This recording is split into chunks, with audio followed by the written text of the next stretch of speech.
Hello, hello, hello. I will wait while we get some people in.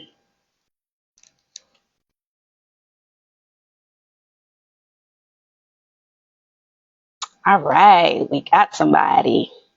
Hi, Tamika. Welcome.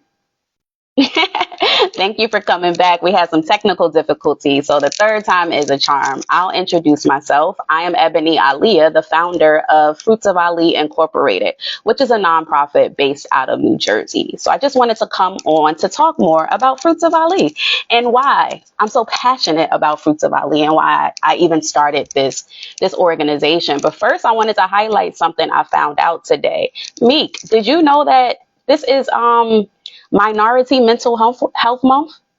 Like, I just found this out today. I'm today years old finding out, and it's already July 25th, and missed out on a whole month of mental health for minority people. Like, the fact that they're spotlighting that is beautiful, and it's so much in alignment with Fruits of Ali. And this is the month that we launched our first fundraising campaign. I'm so excited. I didn't know either, Meek. In the States, there's a month for everything, but now I will know for next year when July rolls around that it is Minority Mental Health Month, and we need to have an amplifier to just talk about that.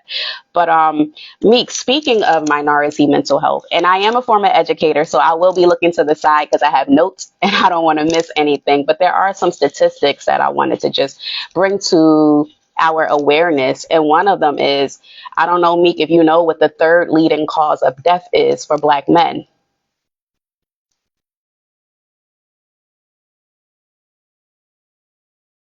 No, I didn't know either. Yeah. So the third leading cause of death for Black men is suicide. Yes, that blew my mind too. And Black men have the highest national average for suicide.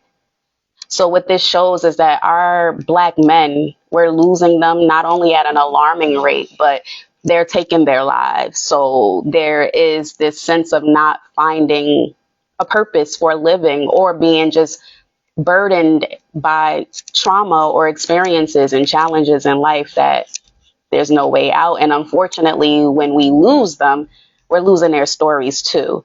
Most of the time, when you hear about these stories of young Black men who are, whether it be suicide or they are taken by gun violence or any other situation, you miss out on the story of that individual. You just hear about the incident that would occur, but not necessarily their story. Who were they?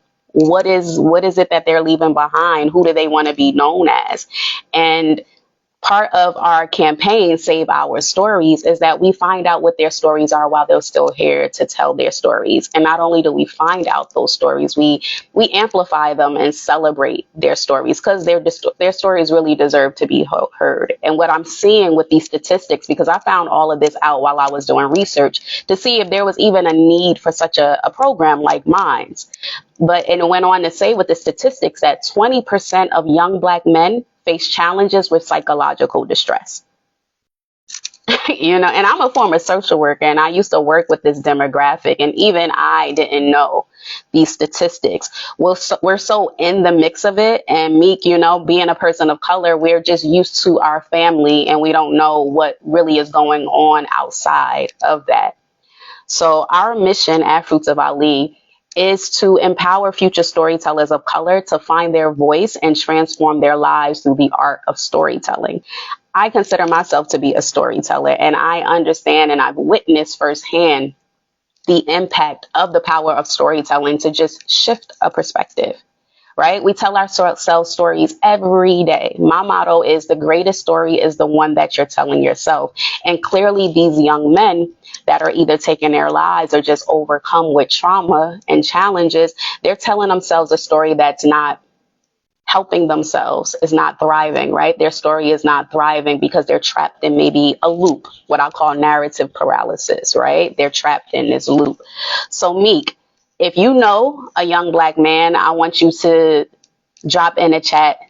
I know I'm going to share a story, right? This story is from when I was a social worker, and this story is about a young man by the name of, I changed the name just to protect his identity, but Amir. So if you know a young Black man, I want you to put in the chat that I know Amir.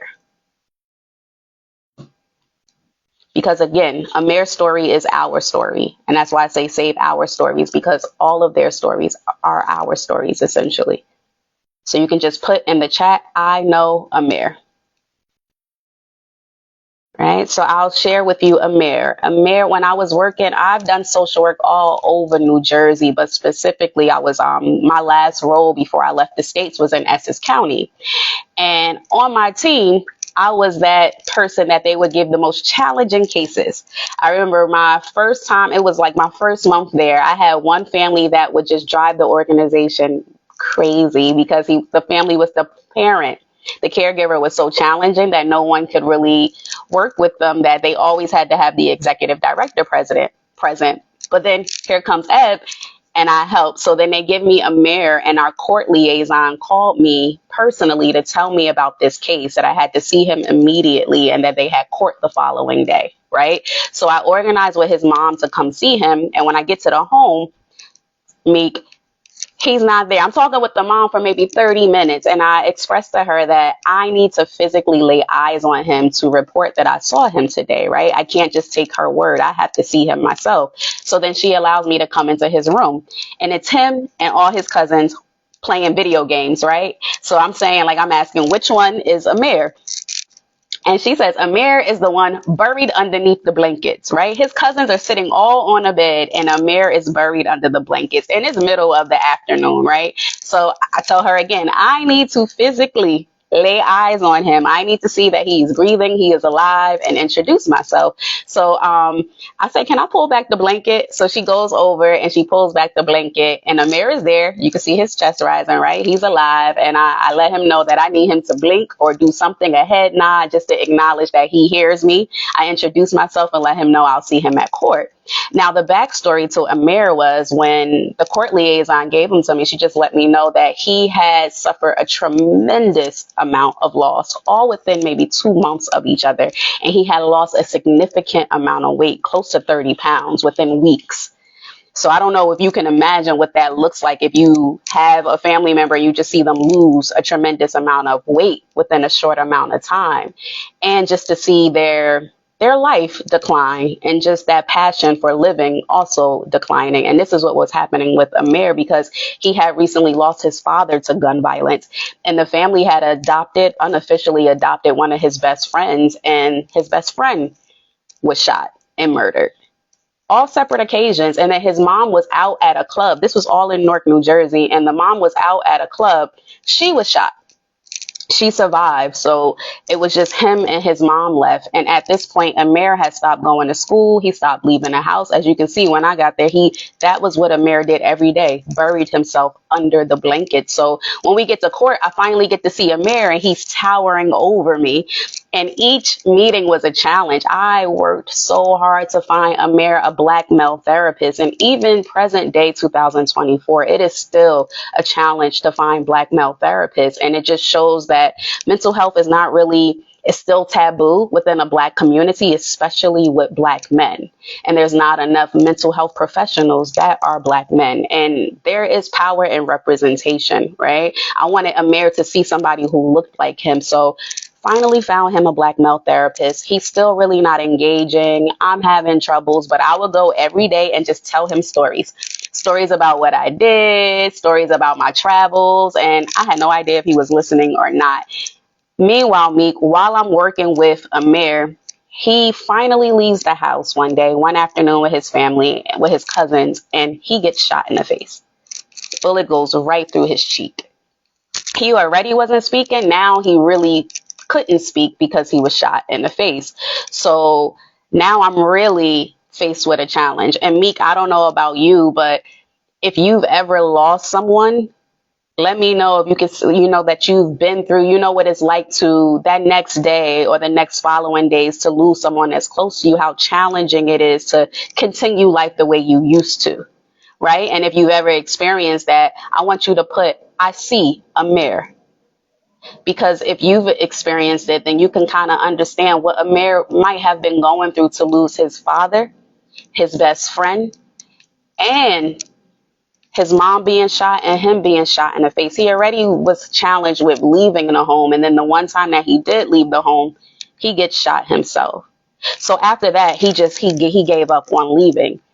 And I was faced with, what do I do with the mayor, right? We go to court and his mom is trying her best to keep him. He had got into some legal problems and she was just pleading with the judge to save a mayor's story. And that was my challenge as well. How do I save a mayor's story?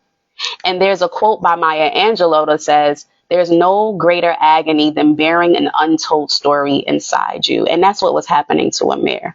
Amir was bearing that story of hurt and loss all on his own. And then at this point, that's where he kind of saw his life being, right? Because that's all he knew, because it kept happening over and over again. And unfortunately, there are many men who are just like Amir, who they are looped in these narratives of either family or violence, just these stories of this is what my life is and this will be what my life is. And that's why we at Fruits of Ali are big on using storytelling to help them shift that perspective, just to see that there is another way, right? Whatever you're going through today, these challenges, these temporary situations do not determine what your future can be, right? Our circumstances don't determine what our future can be, only if we allow them to, only if we continue to tell ourselves those stories that we're not good enough or that this will be life, right? I call them limiting beliefs.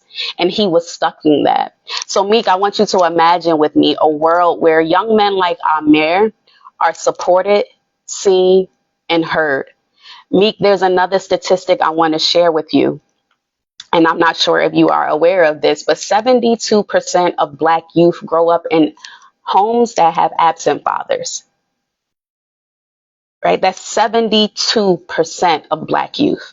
They grow up in homes of absent fathers. And Fruits of Ali, part of our empowerment program that we're launching September 25th, is we are providing them with male mentors. And I call these mentors story coaches, right? So they'll have a story coach to help guide and coach their story out of them so they can find their voice, right? So just imagine what that will look like for someone like Amir who needs that support and to give him that representation.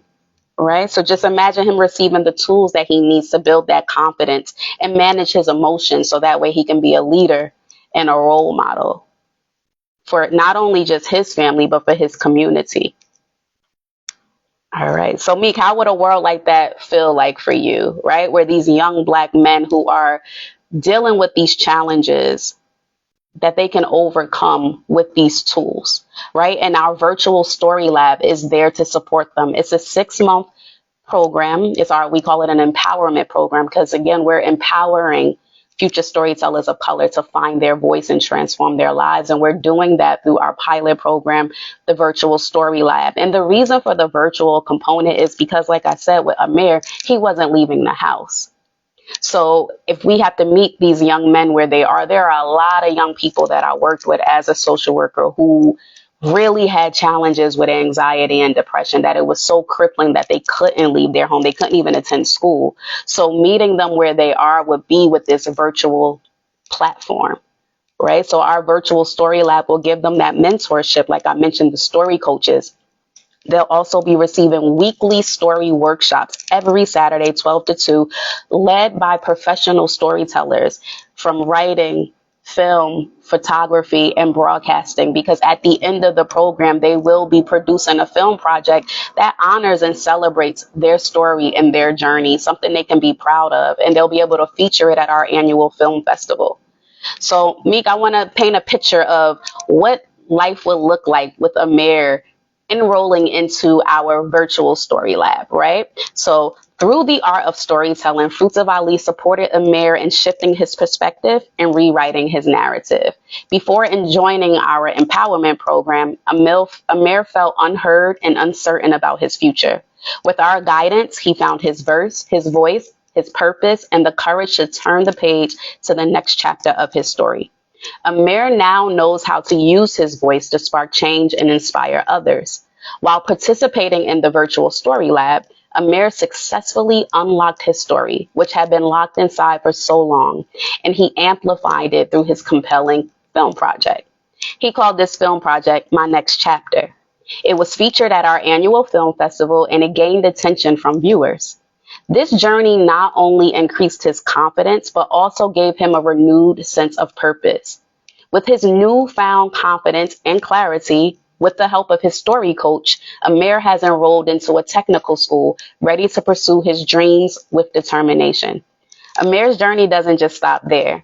He was one of our top three performers from our program, and those top three performers will be invited by myself, the founder, to join us for a 2-week cultural program. I call that Bridging the Gap, because we're bridging cultural gaps and bridging that gap between identity. My pops, who Fruits of Ali is in honor of, my father, who I find to be a master storyteller, he's passed away. But he would always use this phrase about Sankofa, meaning in order to know where you're going, you must know where you're coming from.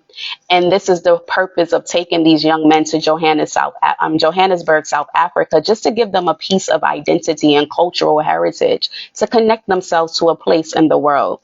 Black Americans are a unique group because many of us don't have a home to go to, right? If you're from the Caribs or from the islands, you can say you have family there. But unfortunately for Black Americans, many of us really struggle with that identity piece because we just don't know where we come from. And we're always told Africa and to go back to Africa. So I will be taking these young men to Africa, the top three performers. And Amir, let's say he's one of them. So he spent 2 weeks immersed in a cultural exchange program in Johannesburg, South Africa.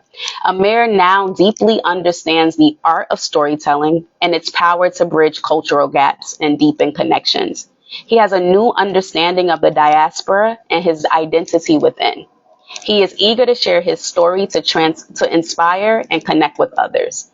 He will be amongst one of the few that will be invited back as a story coach. So he's now going to be paying it forward. He had a mentor and a story coach, and now when he successfully completes the program, he will be invited back to be a story coach for the next group of future storytellers that come to Fruits of Ali.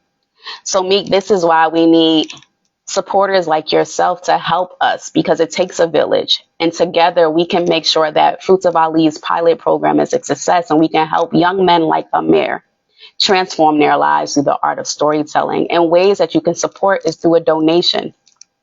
Our campaign is running for one more week, and you can find us at fruitsofali.org. And there, you on our homepage, you'll be able to find the link to our Give Butter platform, where we are raising seed money so that way we can be successful with launching this, so we can supply 6 young men with the tools they need to succeed in this program and transform their lives.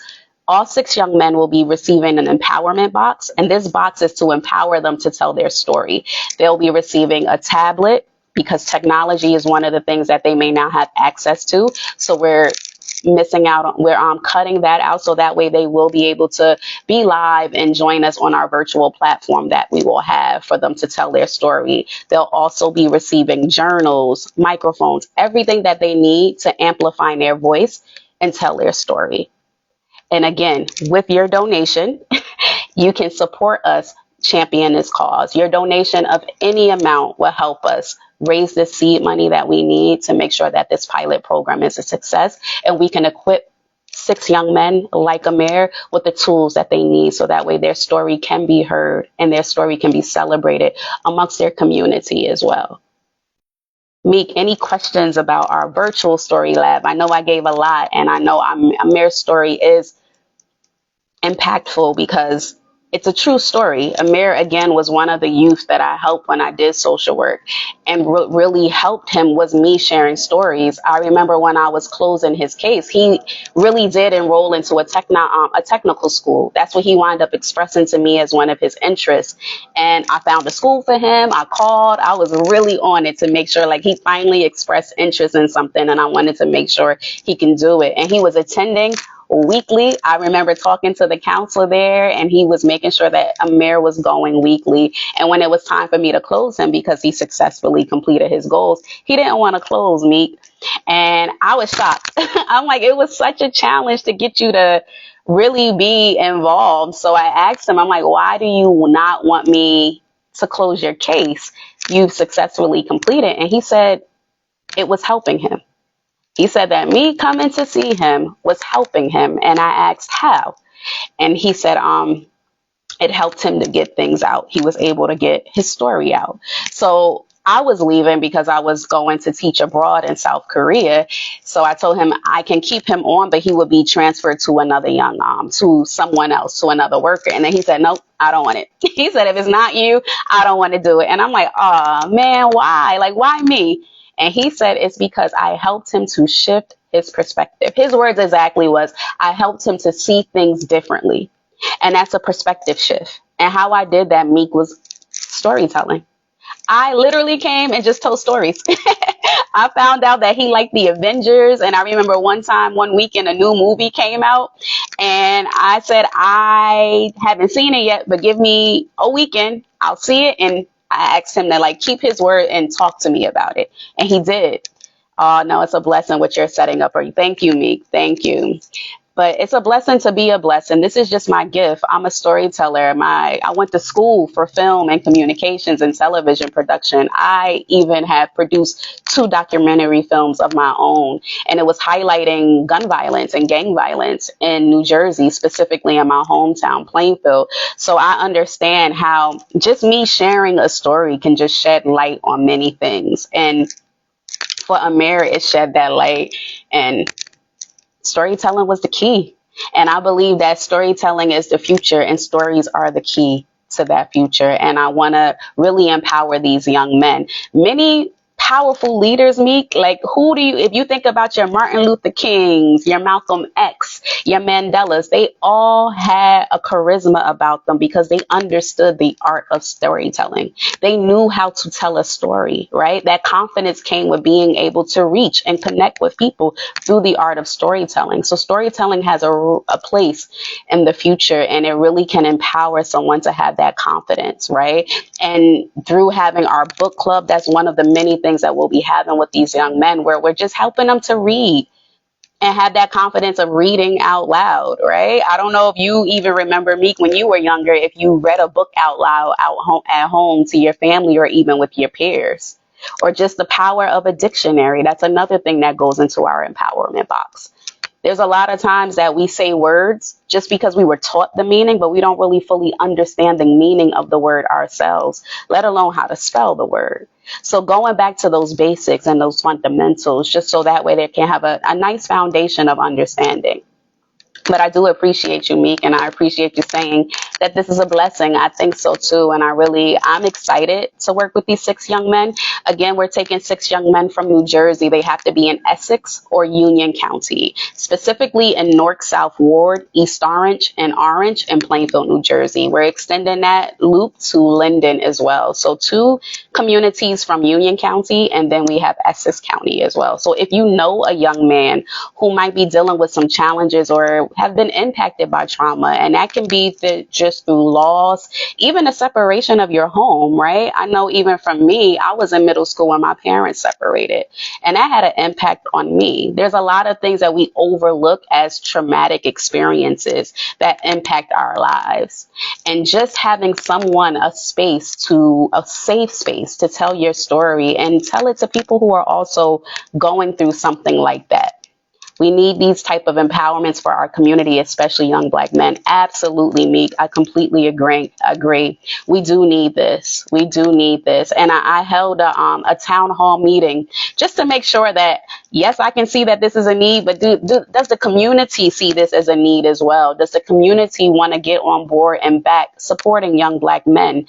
Because unfortunately, again, like I said, Meek, mental health and Black men don't seem to be synonymous with one another. Right? Black men are just said to be strong and have it all together, but they are the foundations for the home, right? They are meant to protect the home. And if we have 72% of homes for young Black men being absent of a father, what does that do? Who do they have to lead them and to guide them and to be those positive role models that they need? Who do they have to show them that you can do something different? At the age of 16, you don't have to just get kicked out of your home, but there are choices and opportunities for you. And that's why we'll be bringing in guest speakers monthly, just so these young men can see professional Black men who are not just storytellers, but who are successful in their own right. And they're going to share their journey and share their story to empower these young men. And not only just share, they can also network, right? I want to have mixers where they can pitch their stories and their ideas to people. So Meek, I look forward to you coming to our first annual Storytellers Fest in December of 2026, and you get to see the projects that these young men will be producing and working on. And you get to hear from them firsthand yourself to see what their journey was like for this 6 months, how they transformed, right? Where were they before and the after? And then I can't wait for you to even see the top 3 participants when we take them to Johannesburg, South Africa. But Meek, I thank you for your time. Again, fruitsofali.org. That's where you can find our donation button. We are running this campaign for 1 more week, and it is called Save Our Stories, because Amir's stories and other young men just like Amir stories are our stories. And it's important that we save our stories because we're losing them. We're losing these stories. We're losing our young men, and their stories are going with them. And these stories deserve to be heard. Stories like Amir deserve to be heard. He deserves to be seen and acknowledged. And there's so many like him. Meek, I went to a town hall meeting. My mom's town is in Linden. And I remember they were doing a report. It was the police chief. And he came to do a report.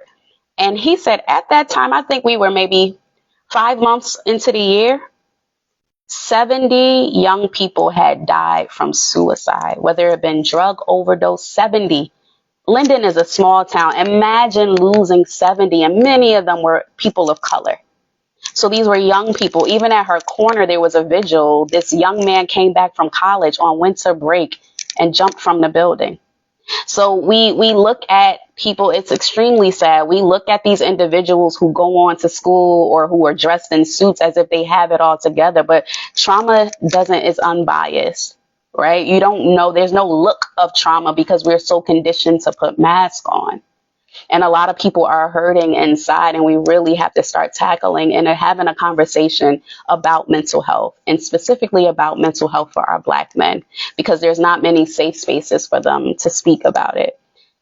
But we're creating that at Fruits of Ali with our empowerment program, which will be running September 5th through the end of April. It is a 6-month commitment. So even if you're unable right now to make a donation, there are other ways to support Meek. Even if you know a Black man who's a storyteller, a photographer, an artist, a musician, a writer, or just a Black man who's looking to give back their time and pay it forward to mentor these young men, all they have to commit to is at least 1 hour a week. We ask for a 3-month commitment because the program is 6 months and consistency is key.